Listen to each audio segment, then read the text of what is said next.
Another week, another day, another dollar. Of course, Smack Talk Live is back. We've got Ding up in the corner, and we've got the welterweight champion of the world, Anthony Blackburn. How you doing, my man? I see you've been super busy. Got appearances. The belt is going out everywhere. You got a brand new truck. I mean, it seems like forever since we've talked to you, and your world has changed so much. Let's get into it, my man. How great is that feeling being on top of the mountain? Dude, if you could describe K2, it's probably more than that. You know what I'm saying? Like, it's insane. I can't really be more thankful for everybody in Power Slap. You know what I'm saying? When it comes to the whole team behind the spiel, you guys covering all our media, everything in between. It's been such a surreal ride, and to be on this come up when it's like, and you get the belt like this, it's unreal. You can't really, you can't put it into words. It's unreal. Yeah.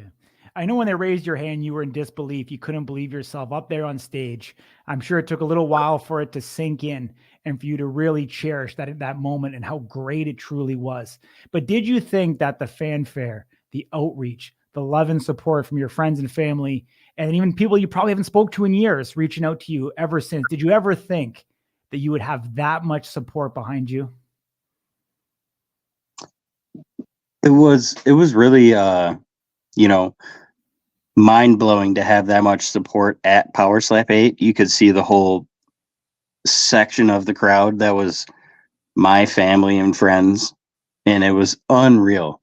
Power Slap strikers in that bunch, Jimmy and Chris Debo, to have my shirts on and stuff like that. Like, dude, it was unreal, the experience at Power Slap 8. And then just to get the notoriety, after the fact, people recognize what I did.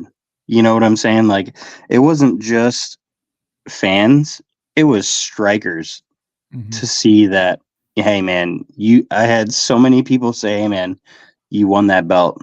And it was reinforcement, because I judge myself all the time. I'm always pointing to the other guy. I always do that. And it's just, if I don't beat them in my mind, then I don't beat them. So when I get the W, it really feels unreal. It really feels like I can't comprehend it, because I'm always taking the L in my mind.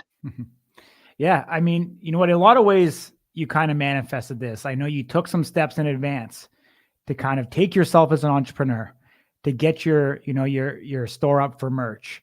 You started right after you were done. You started doing appearances, selling that merch there, doing the autos, doing the meet and greets.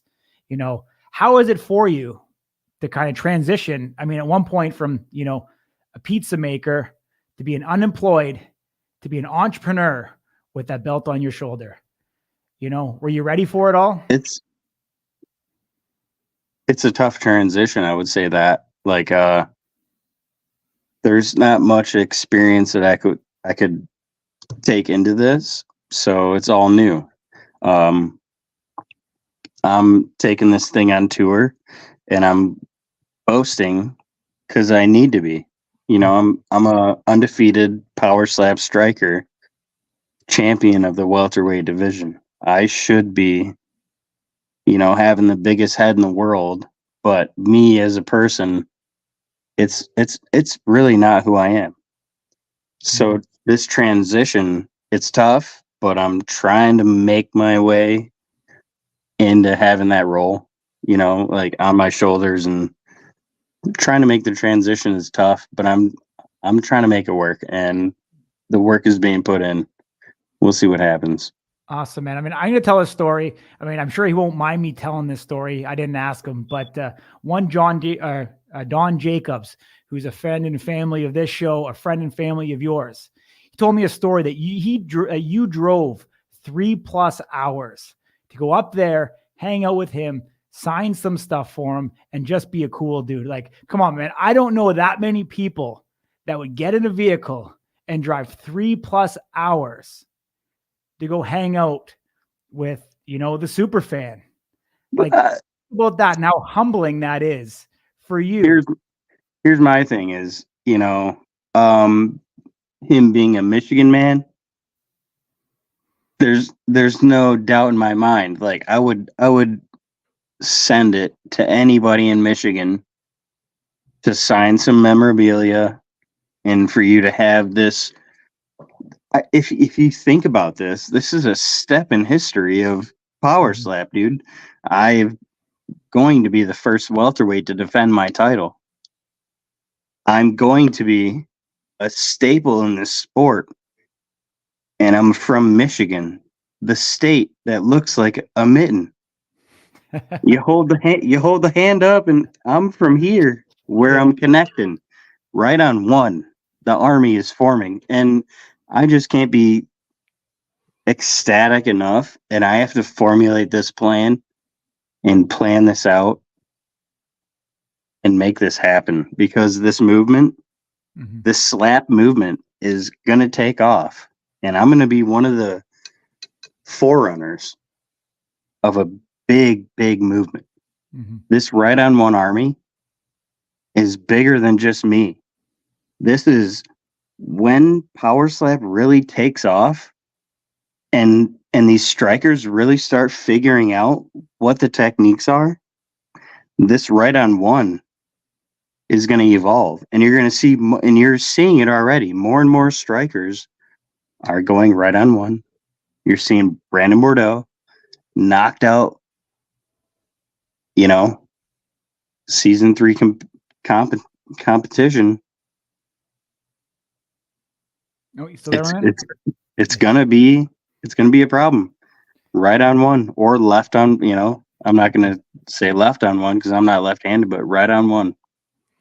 Absolutely, man. I mean, I give you a ton of props. I know you said that you're still underselling yourself, but definitely commemorable that you're willing to make that effort to actually travel, go there, represent your state, and be cognitive enough that you're part of this movement going forward.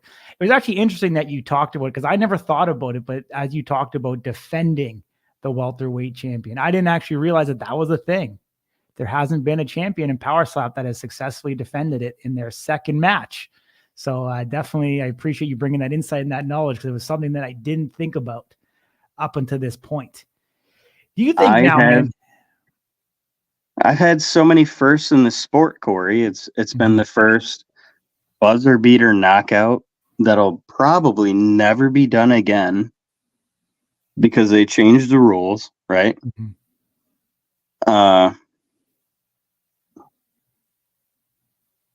You also had the first pink, the first pink box donut review from a Power Slapper. Which, hey, fucking good donut, really good donut. I can't wait to do that again. But I will say this: there's going to be more firsts knocked out. I'm going to be a legend in this sport. And this is why I signed up for it.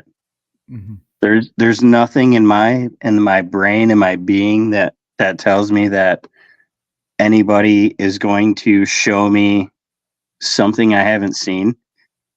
And if I'm not a great, I would be very surprised. I'd be highly very surprised if I'm not a great or legend in this sport. Yeah, I mean, dude, I appreciate the confidence. This is very different from where you were before. You've been seen the night before you fought. That's great to see the confidence that you're exuding here. It's definitely a huge feat to retain that belt. In a lot of ways now, you are the target. Now you're in the mouths of everybody else in the welterweight division.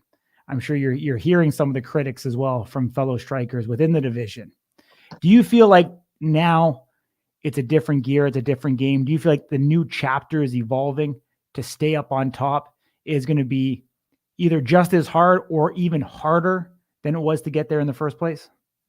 When we see the evolution of the season, that's going to tell more. There's a lot of, in the beginning of the season, it's a lot of beginners. So the evolution of the season, once you get into the mid, 7 or 8 episodes in, and you're getting second matches for some guys, you're going to see more of what's to come. And I think this next episode is going to be huge for the upcoming further episodes. This one's going to be big. This one having some of the OGs like Stonier and Cody. It's going to be a lot of people tuned in for that alone. And then a lot of people tuned in to see comparatively how these new guys stand up to these older generation, because there's a difference. I hate to say it, but there is already a difference. Mm-hmm. I can see it. We're talking amongst our message groups and stuff like that. These guys are not on the same level as the guys that came in last time, I think. I'll say that confidently. Yeah, I mean, we've seen it. The Road to the Title 1 guys, when they went up against Road to the Title 2 guys, we've seen how that went. Obviously, we're going to see how that second rendition, guys from 1 and 2 going up against 3. I mean, time will tell as it kind of evolves. I mean, we're still in the first round of a fight so far. Obviously, we're seeing the 155ers. I actually had a conversation with some of the strikers and back channel about that as well. And I still think it's so very young with how many matches that we've seen, and just really trying to see how some of these bigger guys and some of the heavier weight classes really kind of meld out. I think will tell a lot. I mean, we still have the better parts of 3/4 of the series to go. We've got the round 2 guys. But experience says a lot, and I'm sure you've seen it, even in your own game, from where you started your first match, how you've evolved onto your last match against Emanuel Muniz, and how much of that experience still outweighs some of the athleticism. And so we're going to see it kind of evolve. I mean, overall, I'll ask you one last question before I let Ding come in, but what do you think of the show so far? And is there any one person that stands out to you? I really like Dakota. And Shell Shockey. Those are my 2 guys that I really like so far. That, Shell Shockey being a guy that has a disability kind of in this sport that doesn't hinder him. It really, exaggerates his ability to use his prominent arm for a knockout, dude. He's a guy that's been using his arm more than his opposite for probably most of his life, and that's got to be crazy compared to a normal person like me and you. You know what I'm saying? Like, he's throwing a slap, and it's with his dominant hand. Absolutely. Dang. There's gotta be a difference. There's gotta be a difference there. Yeah, man. I mean, first things first. Did you and Wolverine calculate, kind of switching places here on the babyface stuff? We could have. I can definitely say that after I've taken my first 5 fights clean shaven, I earned the right to grow my beard, and I can't grow a beard. So he's gonna pass me up in a week. You know what I'm saying? Wolverine's beard will bypass mine in a week. Yeah, man. I mean, I'm curious. Corey touched on it earlier. Obviously, you go from the hunter now to the hunted, being at the top of the mountain. What are some of your goals right now that you're the champion? What we talked about that they're not having been a successful title defense in that division just yet. What would you say is kind of your goal as the champion now? What's the next mountain you want to climb, if you will?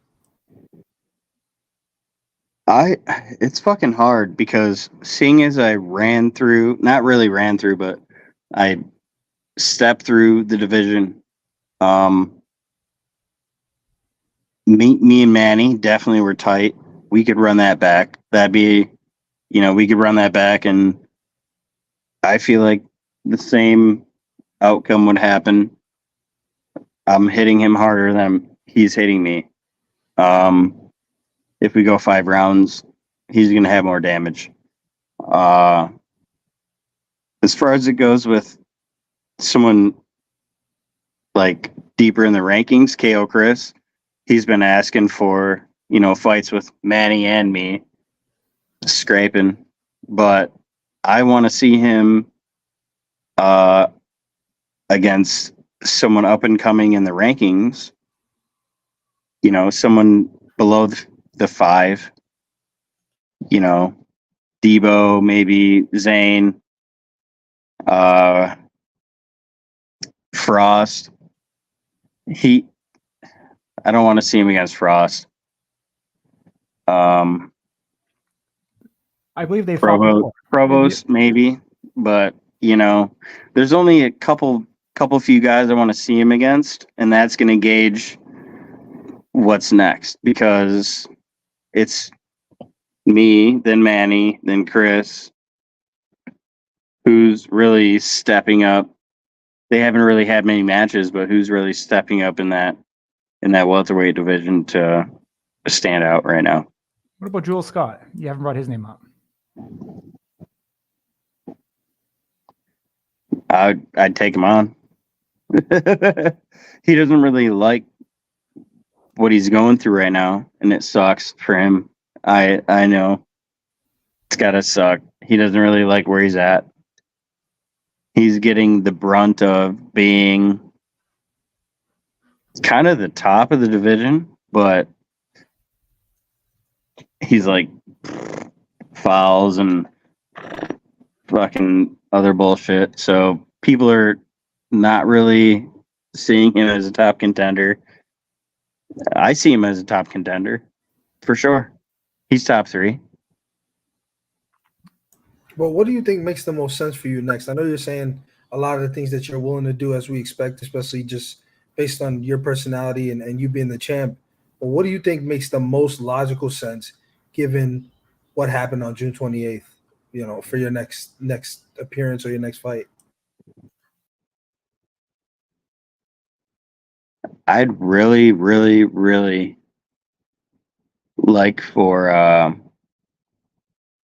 some of these guys that have been on the back burner, Cole Young, Andrew Fields, Debo. I'd like some of these guys to have a match, and they haven't had a match in, it's been almost 8 months. I've been suspended for 180 days and had a match in between. So I'd like to see some of them guys have been hanging, floating in the welterweight division, to see what really is progressing. And then, I mean, KO Chris, Jules Scott. I'd like to see that. I'd like to see that. I know Jewel hates it. I know Chris probably doesn't want it. I'd like to see that. Yeah, I mean, you think about some of the guys in the top of that division. Obviously, we haven't seen a ton on the show from the welterweights, but the intent of Road to the Title, obviously, with its name, is that some of these, somebody would come off the show in your division and be able to kind of challenge for a title, if not immediately, pretty close thereafter. What do you think? How do you feel about that? Do you think that that's a fair thing for to kind of happen here? Or do you really feel like there's some top guys in the division that should fight it out first? Well, we'll see if one of these guys like Tyler Gross with the big beard, or Ali, if one of these guys come with some fucking heat, we ain't gonna really you can't overlook that. If they're flatlining someone and knocking them out, you can't overlook that. So there's going to be steps to gauging these episodes of the season per weight class. And it's not anything new. We all been doing this. It's just we don't all say we're doing it. Everybody that's in slap, even if you're not in power slap, if you're in a different organization and shit like that, you're following everything slap. So everything is very, very, very nitpicked, if you want to say it like that. Yeah, I mean, everything slap is happening here, to my man, on Slap News. We it's keep messed up. Hard. We keep working hard, man, trying to get the stories of the fighters out here. We're trying to get guys in front and center. I think it's a lot harder for people to realize it. I mean, how often have you heard from the brass of Power Slap since you left Vegas? Probably not all that often. And we're trying to keep these guys relevant. We're trying to actually stay in touch, try to make the connection. You talked about guys like Debo. You talked to guys like Andrew Provost. Something that we try to work on is trying to reach out to these guys, try to create content, try to invite them on the show, try to also make sure that they're stardom and they're front and center so that they do get those opportunities. And so we really pride ourselves on trying to keep pushing it. I mean, as the rosters grow, it gets harder and harder. But, we appreciate everyone that comes on this show. We appreciate everyone that's, interacts with us, whether they like, comment, share, post, whatever. I mean, it helps everybody. And we really just try to help the fighters. I appreciate you coming on here once again. I know we don't speak enough, to be, frank and honest. The lines of communication are always open, my man. I look forward to that next evolution, the chapter as you as the champion and as you defend your belt on an upcoming numbered card. Hell yeah. Thank you, Corey. Thank you, Ding.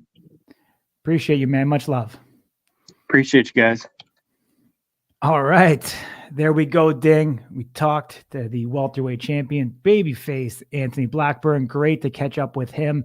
And, as always, we keep on rolling. Slap's on a bit of a roll right now. We're getting multiple champs. We got a special guest. We talked about it before, but Power Slap cards are coming out with Leaf Trading Cards powered by Slap News. We are going to be doing a ton of content around that. We're going to be doing box breaks. We're going to be doing giveaways. We're going to be doing openings. We're going to be talking about everything in the trading card world as that relates. And we've got a very special guest joining us right now. We've got the one, John the Machine Davis, signing autos for those Leaf trading cards. How good does it look, my man? Yeah, that's okay. You there, John? There we go. Awesome. Yeah, I was gonna say you have to turn down the live feed, else you get the echo back. So I'm still signing. Yeah, I have it turned off. Might just be because of how my computer's set up right now. Gotcha. Is it any better now? I think so. All right, man. Talk to me what it means to you. Show the guys the stickers and what does it mean to sign autos for the Leaf Power Slap official sanction cards. Got them laying all over the place right now, man. It's super exciting. Can't wait to get all these done and sent out, so that way the sooner the better they can get the cards hot off the press for everybody to, hopefully start fighting over. Now, are you excited to be able to open these with your kids, show them your cards, all that stuff? Have you thought about what that's going to feel like and how special it's going to be? Absolutely. I think it's going to be a blast. Gatlin, are you excited for Daddy to be on a card? Yeah. Yeah? See, he's excited. He's pumped for it. He's working out right now, so he's too busy to come on camera. But, he's going to, I'm sure he's going to enjoy it just as much as his siblings will once we finally get him in here and start taking him apart. I'm going to be on a card, bro. On a card? Wow.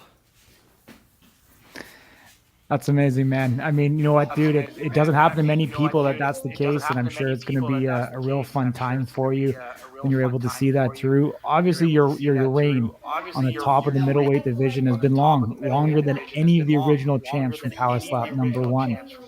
You just feel like the sport and how it's grown just keeps on getting bigger, more opportunities for you to provide for a living, to make income, Obviously, being on these trading cards is also helping. You find that the things are really still on the incline and really just progressing at a very fast pace. Yeah, everything power slap wise is on the rise. I wish I would have had some more fights this past year, because really getting kind of put on the back burner is not what I wanted at any point in time. I wasn't trying to take any time off. I really wanted to be able to compete as much as possible and have some more title defenses, but there's nothing I can do about that. It was the brass decisions, had nothing to do with me. Awesome, man. We're gonna see. Can you still hear me, John? Are you still there? Yeah, it might be my internet. Okay. Oh, good, John. Well, we'll sign off. Appreciate it. Get back to signing those autos, my man. We'll chat soon, okay? All right. We're having the best of luck with John. Tried to work through it. Thank you for sticking through that if you could. Sometimes we do last minute guests, try to get them on. We've seen John was signing those autos, wanted to bring them in to show you guys. Our next guest, without further ado, has already signed, I believe. Has she signed her autos? Let's ask her. Jackie Cataline, did you sign your autos for Leaf Trading Cards yet? I did. You did. How awesome was that? Yeah. It was pretty cool, but my hand cramped, so. I think John was underestimating how much it's going to hurt to sign 400 plus autos. Yeah, so I the first one I started with like my whole name, the name and the nickname. Every single one after that was just a hybrid. So I got less this and is less. going to take way too long. Yeah. So are the last ones just like non-legible? They're just like chicken scratch? No, I don't. I want them to be legible. I want people to be like, who is this or what name is it, so. Mm-hmm. Awesome. I'm going to let Ding take over. He's more the MMA guy than I am. But first off, congratulations on your victory this past weekend. I'll bring Ding in to talk a little bit more about it. Yeah, Jackie, like Corey said, congratulations on that victory. Obviously, that kind of puts you in a club of your own. You becoming kind of the first athlete to do both and get wins in both. So, I mean, what are your thoughts just off the cuff of kind of being able to accomplish that and be a trailblazer in that right? Honestly, I don't look at myself as a trailblazer. But when other people say it, I'm like, okay, maybe I am. But I just enjoy doing any kind of combat sport. Obviously, that was my 8th professional fight, and power slapping is kind of new for me. So obviously I'm a fighter a little bit more than a slapper. But I enjoy doing both. I didn't really think I would enjoy doing the slapping, but I do. Yes, I mean, obviously you have a very heavy wrestling background, but you end up stopping her. Obviously, you were overwhelming her with the wrestling. Then round 3 comes and you stop her just because she was kind of exhausted. You're, obviously on top of her, landed some strikes that she's not answering. Did you know that was the kind of the beginning of the end there? I felt like so the entire week, she kind of, and I don't know if this is like a cultural difference or just like a her thing. Like she was trying to intimidate me. And I don't know if you guys saw it, when we were in the cage and they were introducing us, she was just trying to stare me down, and she kind of shoulder checked me at the weigh-in. And as soon as I threw the first punch, her entire demeanor changed. So I feel like in the first 30 seconds, I already knew that I won the fight. Yeah, I mean, talk to me now that you had an MMA career beforehand, you still have an MMA career, so you know the difference between both. But obviously, we've talked about how different the training is. I mean, what do you prefer? Just being honest, which competition do you prefer more now that you've done both? I love fighting, obviously, but fighting and training for fighting and getting in the cage for 15 and maybe 25 minutes is hard on your body. Slapping is fun. It's easy. I don't have to train that hard. I don't have to worry about my cardio.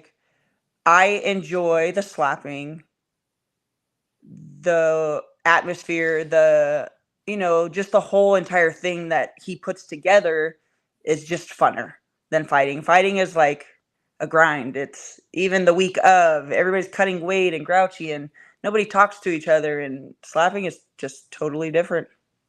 So I definitely enjoy the slapping. Yeah, and do you think you'll continue to kind of do both moving forward?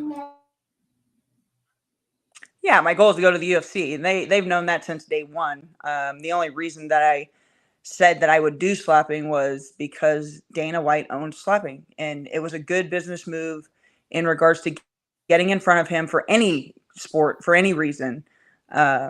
But yeah, I'm definitely going to continue to do both. It's in my contract that I can do both, and I can wrestle as well if I choose to. So yeah, I'll do both until my power slap contract comes up and maybe a UFC contract comes in. I don't know. We'll just have to go from where it leads off, Yeah, I mean, I'm sure your win on Friday is definitely not going to make that much of a problem for you in the future. So congratulations again. Thank you. Do you feel like you will be able to be that first athlete that can transition from power slap to the UFC? Because there's other athletes have said it, but I don't know how many it's actually realistic for. You seem to be on the front track. What other power slap athlete could go from power slapping to the UFC? I mean, I definitely feel like I probably will be one of the first. I hate to say this, but it's easier for women to get to a higher level in fighting because there's not a lot of people. So I feel like it's definitely going to be easier for me to get to the UFC. I'm a good athlete. I have a good background. I do the power slapping. And if I keep winning, then I mean, they're not really going to have an option. They're going to kind of have to get me in there. Mm-hmm. Is it unique to have that clause in there? Like, did you have to ask to be able to fight? Oh, we lost her. The technology is not our friend here today. It seems to be. We'll see if we get her back or not. Oh, there she is. Hi. Oh, you're back, Jackie. I'm back. I was going to say, is it a bit unique to have a clause in there that you're allowed to wrestle and to compete MMA? Did you have to ask for that specifically to be put in? I did ask for that. My entire fighting career, I've done one-off fights. I signed a contract for one fight, which allows me to go wherever I want. I don't have a manager. I do everything myself. So I don't want to be stuck in a contract where like something is offered to me and then now I have to ask permission to go do this. So when I went and met with them before I ever did my first slap, I told them, obviously I'm a professional fighter. My goal is to fight. I will do power slapping and I will sign a contract with you as long as I can still fight and I can still wrestle, which was things that I was doing prior. So they were totally okay with it. And obviously I just fought on Friday. So amazing. Are you good to go? Did you get any suspension, whether it be a 30, 60, 90 day at all? Like, are you ready to go if they were to call you again for power slap? I am ready to go. 0 day suspension. I took literally, I don't even look like I fought. Awesome. We appreciate it as always. You joining us. We'd love to have you on here, talking about, obviously, you competing in MMA. Is there anything that you kind of see next for you? Like, you can take another MMA fight, you think? Is power slap next? What do you kind of foresee? I mean, I kind of already know, but okay. So power slap is going to be next for me. And then after that, I want to try and get one more fight by the end of the year. So I want to do one more power slap, one more fight before the end of the year is up. So I'm already scheduled for power slap. And that's all the information that I will give you for now.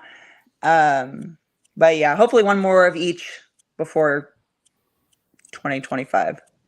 Sounds good. With the Olympics just finishing up and you watching wrestling there, did it kind of give you, warm and fuzzy feelings and maybe some motivation or want to get back to it at some point? No, not really. I love wrestling. Wrestling is my background. I've done everything you can do in the sport of wrestling except go to the Olympics. So for me, a lot of my friends were there. We actually the women's wrestling team brought home 4 medals, 2 gold, a silver, and a bronze, which is the most that we have done since the inception in 2004. So I'm super happy and I'm super proud of all the girls that were there, but it doesn't make me want to go back. I'm happy with what I'm doing now. Awesome. Great to hear. Great to catch up with you. Great to see you smile once again. And like you said, it doesn't even look like you were in a fight. So I appreciate you. Of course. Thank you guys for having me. We'll talk again soon. All right, thing. A lot to, take in there. It's been a jam-packed 35 minutes with Anthony Blackburn. We had John Davis. We had Jackie Cataline. Great to see, obviously, all of these guests come on and talk about where they are. There's an evolution. I mean, we haven't talked really about Road to the Title 3. I mean, a little bit with Anthony, but I mean, we're about a quarter of the way through. Let's kind of talk about where are we at right now. Let's kind of do a recap up until this point. Is there anyone that stands out to you, Ding? Yeah, I mean, I think and I'll double down on this. I think that this season's just been much cleaner than season 2 was. I think that overall the competition is coming in a little bit better prepared. I'm interested to understand better why, Anthony feels like the season 2 guys were a bit more of a threat, if you will, or a better competition. Mm-hmm. But I just think overall, I mean, we've seen better matches. Of course, you have those one-offs like Stevie and Brandon Kerr was a weird one. But generally outside of that, I think it's, you got big knockouts and it's been fun. Yeah. I mean, I think there's always, recency bias. What you've seen most really stands out to you. But I mean, we got to see round 1 of the 155, tournament. Obviously, we're going to go into round 2. I'm gonna pump the tires of Joshua Bovair a little bit. Fellow Canadian. So I'm going to keep on making that known. But I think he's got a great opportunity to advance here, obviously, to round 2 and really make some noise and potentially, maybe be one of those guys that go up against Robert Trujillo in the future.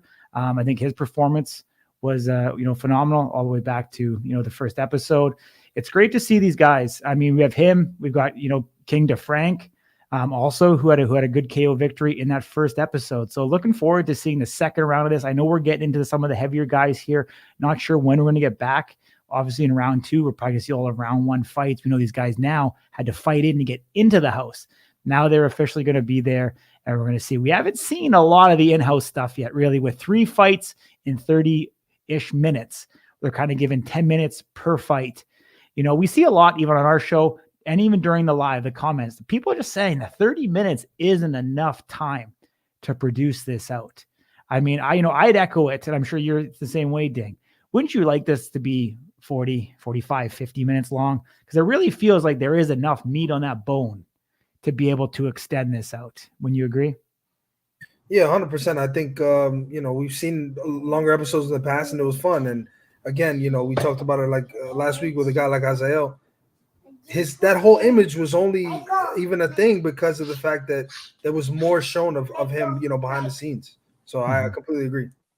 So we have Vince Tracy, who was, obviously a contestant on season 3, echoing and supporting my claim that I just made that Josh is going to be a problem there in the light heavyweight division. So I'm not alone. Real excited to see how that definitely unfolds. But what do you have a Five Guys shirt on, Ding? I just see the top of it. It looks like you're a fan of the week or something. Pizza Planet like Toy Story. Oh, really? Okay. Yeah, I got kids, bro. Come on. Well, I mean, you can still go to Five Guys. Come on. Can't wait for episode tomorrow. Yes, Sass Billy back. Yes. Yeah, I mean, let's talk about Sass's kind of one of those forgotten guys. It's actually interesting. I was actually glad that Anthony Blackburn brought it up because I was actually thinking on my way back when I was flying back from Los Angeles to Vancouver late last night, I was actually thinking about some of the forgotten guys of Power Slap. And, as the rosters expand, less opportunities, obviously guys have to take it upon themselves to keep themselves relevant, promote and everything else. But, guys like Chris Debo, guys like Anthony Provost, even Alex Ashbury, I was even thinking about. I'm not even sure if he's even in the ranking still or not. But James Stonier and Cody Turniak. James Stonier, a guy we haven't seen in a little while. We've seen him have success when he went up to super heavy. We've seen him kind of have mixed results going down to heavy. For a guy that's had as many matches as he had, do you almost think this is a last chance opportunity for him to go in the house? Yeah, as much as I hate to say it, when you've had the luck that he's had after his first match, obviously had a good performance, and then ever since then, it just doesn't go his way. I mean, we've seen people get cut for a lot less, so I think for sure. Yeah, I mean, James has proven, his chin. He's proven that his striking hasn't been as great as it was in the past. So we're going to see how this goes up against Cody Turniak. We haven't seen too much about Cody. I know I talked about it on last week, but we do have an interview up on our YouTube channel with Cody that we did at UFCX. So if you want know a little bit more about him, go check that interview out. But it's gonna be exciting. First time we're getting the heavyweights in here. The heavyweights always, pack a boom. I kind of talked about it. I actually think this is smack talk. We got to convince, James Seekman to get on this show very soon because he's talking so much smack. This guy is calling out Damien DeBell. We haven't even seen him on season 3 yet, but he's calling out the champ. We see him talking in, obviously in the chat here. We're seeing him on social. We're seeing him on the, in the comment section of the champ, being, that bully, being that aggressor. This guy, believes that he's the real deal. I think we're going to try to get him on. I think, even though we haven't seen him, I think it's time to introduce James to the audience. Don't you agree, Dang? Yeah, I mean, listen, I said it before, when you name yourself the Iron Chin, hopefully that's for a good reason. And just all the things we've heard from him. And obviously we visualized them, of course, because he's not talking per se. But I think I would hope with the stuff that he's saying, calling the champion a bitch and things like that. I mean, I would hope this guy could back it up. Yeah, I mean, I hope so as well. Actually, I'm getting called out in the chat right now. Anthony Provost. Thought it was Andrew. It is Andrew. Kind of got them confused with Blackburn. But yeah, it's all good. It happens. You call it light heavyweight instead of lightweight. I mean, people know what you mean, man. Hey, Fablich, man. Easy. Take it easy on him. He just got back from LA, man. Yeah, man. No, it's we keep on rolling through. Got to fake it till you make it sometimes, I guess. But appreciate you keeping me honest on it. But Provost. Waylon Frost. We know he's coming back on this season as well. Another guy, kind of a second chance opportunity, second time in the house, season 1 vet coming into season 3. Going to be excited to see how kind of that all unfolds also. Kind of need to see some of these guys coming back. And, I'm sure there's some other, obviously, guys on the roster that we've seen before that are going to make some appearances that unofficially haven't committed to being on the show. I think if you're a fan of the show, you know exactly who we're talking about. Has he popped up in the chat?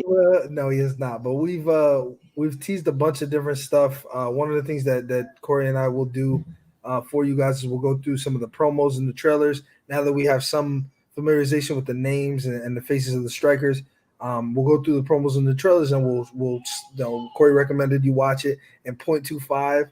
And you'll get, a bunch of little tidbits of info. So we're going to break that down for you guys. And we'll post that over on our YouTube channel so you can see what we see. And who knows, maybe we'll break some news that it's given to us. It's food. It's all stuff that we can all look at. So we'll do that for you. Have a little fun.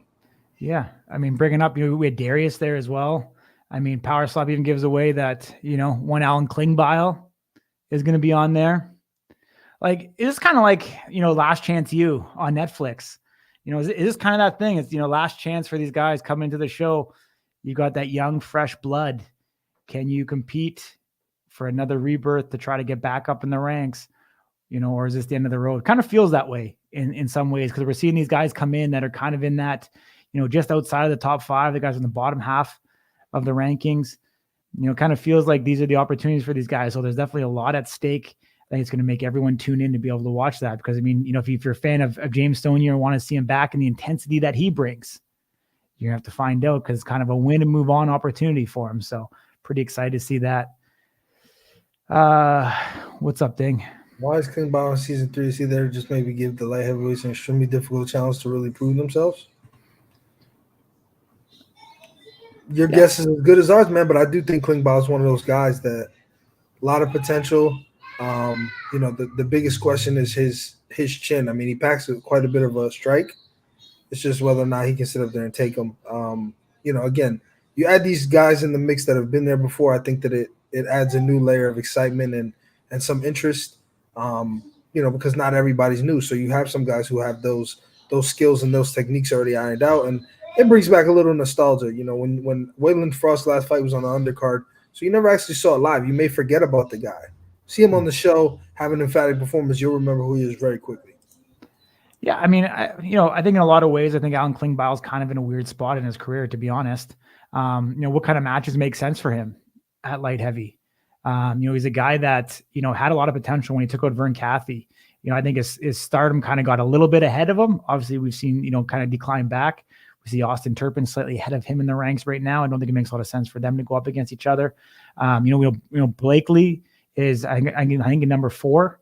From last I've heard, Blakely is still injured from the accident that he had. So, him going into the show, I think does a lot of good, it does a lot of good for potentially the stock that he could become. I know he's got a great backstory. I wish he was able to actually talk about it. The guy's got a really phenomenal background, got an incredible career. Maybe one day he'll be able to talk about it. But, for right now, we can't talk about it for, a multitude of reasons. But I think for him to get on that show, be able to show his story, his background, I think people will fall in love with him. I think he is I know he's the Kryptonian, but he is kind of that all-American, Texas kid, kind of that, blonde-haired high school quarterback. And I think, if he can actually get out there, prove himself, be able to talk on camera, be able to show up and show out, kind of, rethink his strategies, maybe gets him back up there, gets him relevant, gives him an opportunity to once again kind of fight someone in that top 5, that division where it makes sense. And I mean, that division's killers, across the board. And so, the guys in that top 5 are really cemented themselves. And we'll see. I don't know. I'd actually be curious. I know Alan's probably around 6 feet, but I wonder if he could ever actually make the move, down to middle like Isaiah, and I was thinking the exact same thing, man. So if he could commit potentially down to 185, but I mean, we'll see. Because as far as we know, or actually maybe we don't know if he's fighting at light heavy or not on the show. So, maybe it's already happened. Maybe it hasn't, but I think he could be a guy. I know he walks around pretty lean, but maybe 185 could be in his future and he can replicate some of the success like a guy like Isaiah's had. Yeah, I mean, we'll see I think a lot of guys can change divisions. It's just a matter of whether or not they're going to. And I think this next 6 months or so, you'll see a lot of guys who will shake out, especially when now you introduce 55. I wonder what welterweights will want to go down there. Yeah. I mean, we're seeing John Davis just chime in and say, fun challenge if he can. So the champ also thinking that. So great. It always feels like middleweight is like the target. Welterweights want to go up, light heavies want to go down. It's weird. But I think emphatically light heavy is probably the most exciting division at this moment with as far as the depth of that top 5 is pretty compelling. Totally. I think once again, though, the guys on the show, and, we don't know how early they call these guys for the show. Seemingly, within probably 4 to 8 weeks before they get a call, hey, you're going to be on the season. They don't seem to have a lot of time to prep. But I think once again, just from what I've seen on the show so far, I think a lot of these guys need to drop down a weight class to actually be competitive from what I've seen so far with the way that some of these guys look up there. We talked about it last week. We talked about it last week when we had we didn't have Mark on. When we had Blake on, about dropping him down to light heavyweight. So, just seeing these guys potentially, I mean, even some of these 155ers, talking about in some of the interviews you had potentially being able to fight at 145, 135. I think as this gets more competitive and these guys take it more seriously after they get out of the show, I think a drop down in weight is going to actually help a lot of them. And so we'll see, how this kind of goes. And yeah, I just kind of go full circle with that because I actually thought when I was talking about guys that I've kind of forgotten, I wonder if Chris Debo could make 155. Because I actually think he's a smaller guy. Yeah, I actually think that Chris Debo at 155 could be interesting. Would have liked to see him in this tournament actually, because that would have been a really good benchmark to actually see where he could actually where these new guys could line up against a guy like Debo. So he's tough. He's tough. But I think like you said, some of these guys they could do it. The other question is, how many of them have never cut weight before? Do they do it the right way? I mean, there's a lot that goes into it. So I think as this becomes more commonplace, I don't know how it feels to everybody else, but it feels to me like Slap is becoming very, it's kind of penetrating pop culture, hitting a market. Like everybody's, in some way doing it. There's different podcasts that are talking about it. You have Shaq, saying he wants to fight Charles Barkley. I mean, there's a lot of different things happening now that didn't happen before surrounding Slap, and I just think that's telling. 100%. Andrew Fields, where is he at, man? I haven't heard too much from him, or I haven't seen any training footage of him in a while. His daughter's still going through quite a bit. So I'm assuming he's I'm not sure if they're in Pittsburgh. I don't want to misspeak, but I know they're still kind of sticking by her, and of course, we wish her all the best here. Absolutely. And actually, I think I just seen Cole Young has now been officially cleared to now be able to come back and train. I believe I seen that on social. So great to see Cole's back at it, and trying to work through and try to climb back up that ranks again. It's interesting, obviously, to see guys like Anthony Blackburn talk about Cole Young. Obviously talked in very high regards to him and his skill set. So it'll be interesting to see if he can, get back together here, and make a run. So, because I know he won his last match, which I believe was the Durango card, was it not? Was it 6 last time we seen him? Yeah. So, but I mean, 2 events, like, let's talk about it. 2 events, because Durango was what, November? And now Durango was February. Was it February, really? Yeah, crazy. November. Doesn't it feel like forever ago? October last year was still the Apex. Oh, was it? Okay. It just seems like forever ago. I don't know why. I mean, we're in the trenches every day grinding it out. Like, it actually feels like 8 was like half a year ago. I don't know why. It just seems like it's forever. It just seems like I don't know. It just seems like we're not getting enough in constant time. It just, things are flying by so fast that sometimes it just, it slips your mind. But yeah, lots happened between now and then. You were in LA giving fucking hot tours at VCon all last week. I mean, a lot of stuff going on, man. 100%, man. 100%. But we know something about the UFC Apex, if I'm not mistaken. Yeah, so they put out a press release. $25 million renovation going to take place. Looks like after one of the fight nights in November, it's going to shut down for half a year. I've always loved the Apex. I thought it had a very unique nostalgia. Like, not a lot of people have ever been in there because it's typically only VIP only. So you've had to have like $1,000 plus to be able to go into that place. I thought it was a very cool venue. It was like a large private studio. Now they're going to put this renovation and they're going to increase the capacity seemingly, they're going to increase the capacity even further. It looks like almost doubling it. They're going to, increase their hospitality and concessions. They're going to increase the bathrooms, in the facility.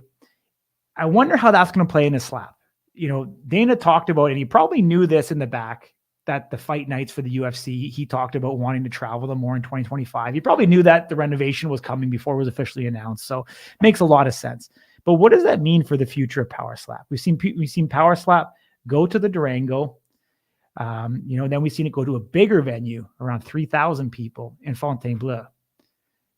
What is it going to mean when we get a 1,000-seat venue at the UFC Apex? We know the Apex is very, good to them. We know it's easy for them to book, very familiar. All their equipment's there. Everything else is housed in-house.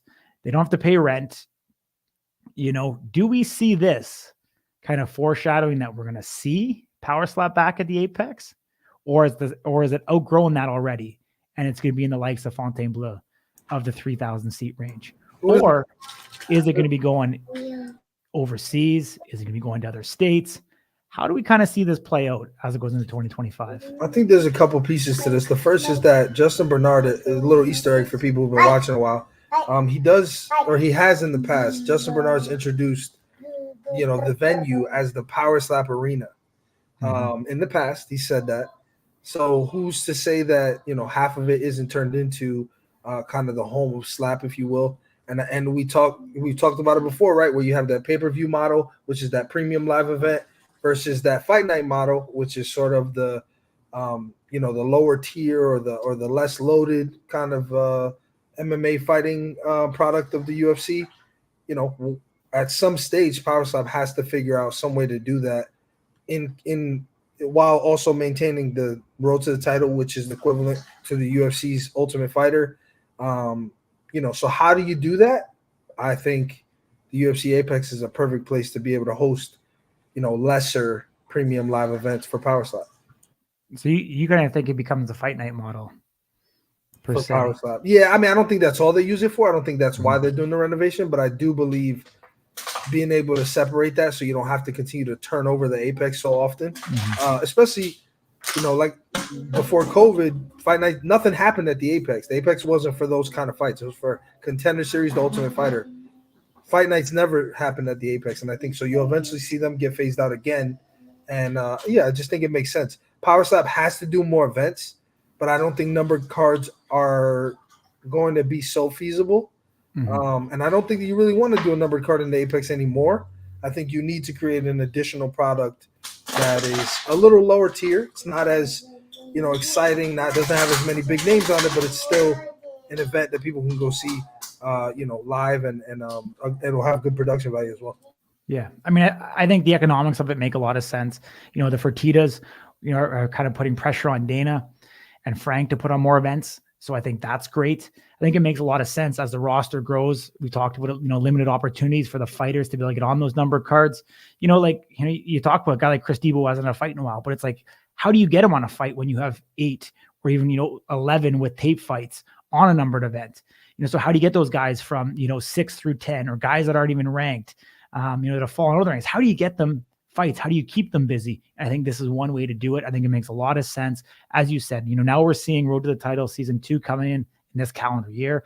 Do we see 2 of those events every single year? Is that the pace that's going to set where they use the Apex? You add in some of these fight nights, for the purists of the sports, for us to be able to talk about. I think it's just one way to keep it going. And it's a really easy, it's an economical way. It's a comfortable way. Their team, their staff, everybody's there. We've seen, obviously, when the TKO group was formed, and I know Power Slap is not part of it, but I still think, the heads of it are entwined so much that it makes a lot of sense. But you look, even this past week, you had, WWE Raw. You had, you had Raw. They had an event on Tuesday. I think it was the Contender Series was on Tuesday. They had Wednesday off. They're coming back on Thursday with I believe, another wrestling event. They've got the UFC this coming Saturday. So they're already starting to monopolize and starting to produce live events. I think Power Slap, was previously on Wednesday, was a great spot for it. It also has Fridays open. So I can see this kind of play into the mix where they want to start producing original content with the IP that they own. They fit it in there where they're producing these live shows every single day of the week. And it just makes sense. And there's ways that you can capitalize on that, obviously, by taking advantage of your hometown and really make that investment. If they're going to make a $25 million investment, they've got to recoup that, over so many years. Being able to do more events in there is obviously going to help that and be able to keep, Power Slap alive, thriving. I mean, that's like, and we're not even talking about some of the feeder, the establishment of a feeder leagues or other slap leagues. I mean, we're just talking about that homegrown talent of what they can do here in Power Slap. And I think as they've done with the UFC, they're going to continue to invest to be that market leader and be so far ahead as the market leader that nobody else is going to be able to actually come together and be able to challenge them because they've established that they're going to be 5, 6, 7, 8 steps ahead of everybody else. Yeah, I mean, mathematically, if we play this out, 11 fights on average per card. Let's just say on the high end they did 8 fights a year, which they don't. But let's just say they did. That'll be, that's 88 fights in a year. Mm-hmm. Each fight has 2 people in it, so that's 176, individuals. Mm-hmm. That's the Power Slap roster. So that would mean you have enough ability to let each fighter fight 1 time per year. Mm-hmm. And again, I said 8. Last year they did 5. So it just doesn't add up. There has to be something else. And Road to the Title can't be it because that's the expansion of this sport. You're adding talent. Yeah, this comment here about trying to sanction Power Slap in London. Any update? I've actually never even heard that was a thing in the get-go. So I'm actually uneducated on that. Would love to be able to see, man, if you can send us over any message, if you can forward us that post or DM or article or anything that talked about that, because I wasn't really there. But Tim Zimmerman, I got to actually check the old Discord bot here real quick, because Tim Zimmerman, if I recall, is actually one of the guys in the inner circle of one Jewel Scott. And so great to see from you. I haven't actually seen you on our YouTube live. I know you listen to a lot of things that we do, and you're very, very active in everything you do. So we appreciate you joining on here and appreciate the comment. Power Slap could do more dark matches in the Apex and have guys who aren't making the main card of these matches twice a month, recorded. I definitely agree with that. I mean, a lot of it comes down to the logistics, obviously, the amount of cost that it is to fly these guys in, have them there for fight week, put them in a hotel, transport them from the hotel to the the Apex, etc. Big cost with that. So I don't know. I think you can see it take more advantage of doing it in a quote unquote pay-per-view model, whether it's for free or it's charged. But what I mean by that is getting a broadcast rights deal in place. I don't know a ton about TV, but I'm assuming that, live sports and live TV seem to be some of the biggest numbers in regards to TV deals compared to some of the tape shows. I could be completely wrong, but I think they can definitely get some right deals in place. And we know from the last press conference of Power Slap number 8 that their current deal is up with Rumble and that they're shopping. And, we've kind of speculated that might be, one of the reasons why we don't know when the next event is that are they trying to iron out that actual contract of where their content will be served into the future. Obviously, we know they've got Road to the Title Season 3 on Rumble, so that's still in place. They're still doing business. But there's nothing to say that once it's done, maybe the finale of the show is all we see on Rumble. And the announcement's going to come out that there's a new provider. We know they're talking to every speculation, even they're talking to the streaming guys like Netflix and Amazon. So who really knows what is going to happen here as it kind of unfolds? We can debate the merit of where we think it's best to be. I think it's pretty safe to say that we do believe it should still be a free product. I don't think it's ready to be moved into the pay-per-view stratosphere yet. And I mean, beyond that, they've got UFC Fight Pass. Like they could very easily move this over the Fight Pass and do it themselves. And or even, as you said, when they do these quote unquote dark events, they could host them on Fight Pass themselves and capture the Power Slap audience into subscriptions on Fight Pass. Very, very easy. Do you know a lot about Fight Pass, Ding? What is it, like $9.99 a month or something? I think it's relatively cheap. Yeah, the model is very weird because what you can access on Fight Pass is it's not the casuals thing. The casual wants pay-per-views, which is an ESPN Plus type of thing. Mm-hmm. Fight Pass is like things like Invicta wasn't on it, of course, but it's these feeder organizations, LFA, things like that. But what would be the drawback to have Power Slap, to have the home of Power Slap on UFC Fight Pass? Like, besides the paywall. Yeah. That's it. So, but I think that's the decision is they're going to make is, are you going to be paid and or not? Then do you keep it in house or do you go after? I mean, who knows? Maybe some broadcaster will throw them, an 8-figure contract and then all that goes out the window. So who knows? Yeah. Listen, get 10 critics to a Power Slap event live and 7 of them walk out of fame. I completely agree with you. The live experience is second to none. I think, obviously they do a phenomenal job with the broadcast, but being there live is still tenfold what it is on the broadcast. And it's very unique. Like I remember going to like a NASCAR race back in the day. And it shocked me that the audience members would have headphones in their ears and they'd actually listen to the broadcast when they were there, the actual event. And I actually think there's actually a ton of merit to it. It would actually be unique because when you are sitting there, you don't get the commentating of Dan Haley and Michael Bisping. I could actually see there be some merit of people sitting there in the audience with an earpiece in and actually listening to the commentating because you do get actually a lot more information from the broadcast than you do when you're there live. It is phenomenal. But I think if you were to marry those two together, which is, I believe, a very common practice in NASCAR, you could have a phenomenal experience because you'll get to hear all the extras that you may not be able to see from depending where you're sitting. And you'll be able to experience the live, energy of the crowd. You'll be able to feel those slaps. And so I think the combination of that could be really cool. I don't know if have you ever been to any auto racing and seen how people take advantage of that thing? No, like Demolition Derby is probably the closest thing. Yeah. I think baseball, I think some of the hardcore baseball fans do it as well. I was just down there at the Dodger Stadium, but I didn't see anybody do it. But I remember back in the day at the old Rogers Arena, the Sky Dome, which I believe is called Rogers Dome or something in Toronto now, where the Toronto Blue Jays play. I remember seeing people do that as well back in the day. So, yeah, it'd be cool to, if obviously it's a huge undertaking, but it'd be cool if you could have that as part of an amenity, like, the ability to tap into the broadcast from your seat. Yeah. But you could do it from a smartphone on the Rumble app. So I don't know if you really need to be an in stadium thing, but yeah, definitely interesting. Road to the Title paint scheme debuts in NASCAR on August 24th at Daytona Speedway. Man, Daytona is the epicenter. Is it like that's a pretty big one, man? What do you think that crossover audience is? Do you think they're doing that on purpose? Is the audience of NASCAR, is that the audience of Power Slap? And is that why they're making this affiliation the way that it is? I mean, the risk of NASCAR is pretty gruesome if things go wrong. So, but what I'm saying is, do you think the demographic that enjoys NASCAR is also the demographic that's going to enjoy Power Slap? I don't want to answer that. I don't know enough about NASCAR. I think I'll probably say something stupid and get made fun of. Wouldn't be the first time, Ding, and probably won't be the last time. Yeah, no, it hurts me so much, dude. Awesome, my man. I mean, we're going along here over an hour. Appreciate everybody that joins in. Honestly, we appreciate you. If you stay to this point, we love you all.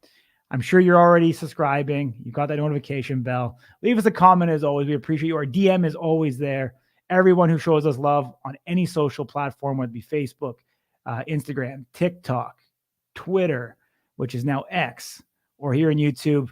Much love, much respect. We will be back tomorrow, the final slap following the release of the new Road to the Title 3 episode. The final slap, we're breaking it down. We're going to have some of the winners live, and we're going to have some special guests as always. So we appreciate everybody.